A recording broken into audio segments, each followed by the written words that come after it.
পার্লারে যাবো। আমি টাকা দিতে পারবো না। টাকা দিতে পারবে না? ঠিক আছে, আমি ময়দার কাছ থেকে টাকা নিয়ে পার্লারে যাচ্ছি। লুচি, এই ময়দাটাই আমার বউটার মাথাটা খেয়েছে। আইডিয়া, আমি তো কামাখ্যায় গিয়ে মানুষ মারা মন্ত্র শিখেছিলাম। দাঁড়া, ময়দা তোর ব্যবস্থা করছি। কিন্তু মন্ত্রটায় কাজ হয় কি, আগে অল্প করে আমার উপরে মেরে দেখি, তাহলে আমি একদিনের জন্য মরবো। কামরূপ কামাখ্যা রক্ত নদীর ধারা জমালয় যমরাজ জান্ত মানুষ মরা।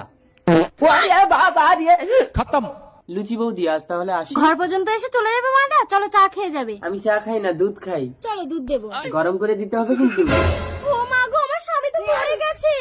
ঘরে বসেছিল, আমি দেখে গেছি। আমার মা গো, আমাকে একদম টাকা দিতে চাইতো না আমার মা গো। ও এতদিন কেন মরেনি আমার মা গো? লুচি বৌদি কেঁদো না, আমি তো আছি।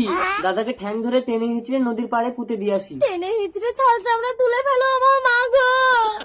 খাও খাও, ভূত ডুবে যাও। ওই তো নদীর পাড়ে একটা ডেড বডি পড়ে আছে, তার মানে কেউ মাটি খুঁড়ে পুঁতছে না, আমিও ফেলে দিয়ে চলে যাবো। ডেড বডির পাশে ডেড বডি। रुको जरा। এসো বউ। ও মা, এ তো ডেড বডি। আমি আরো বউ মনে করছি। মা, ছি ছি ছি ছি। দেখি, আমি নদীর পাড়ে এলাম কি করে?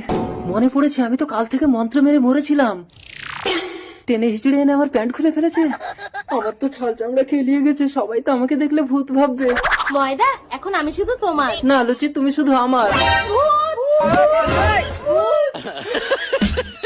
আর এরা সবাই তো আমাকে ভূত ভেবে পালাচ্ছে। যাক, আমি কাল থেকে কিছু খাইনি, খুব খিদে লেগেছে, আগে কিছু খাই। ইসু রাঙ্গমস্তান, তোমাকে দেখে তো সবাই ভয় পায়। আমাদের ঘরে একটা ভূত ঢুকেছে, ভয় দেখিয়ে তাড়িয়ে দাও তো। এই ভূত বেরিয়ে আয়, এখানে রাঙ্গামস্তান দাঁড়িয়ে আছে, বেরিয়ে আয়। ও বাবা, রাঙ্গ অবস্থায় এসেছে, আগে আমি ঘর ছেড়ে পালাই। ও মা, এ তো সেই ডেড বডি। পালাই, নাহলে রেপ কেস খেয়ে যাবো।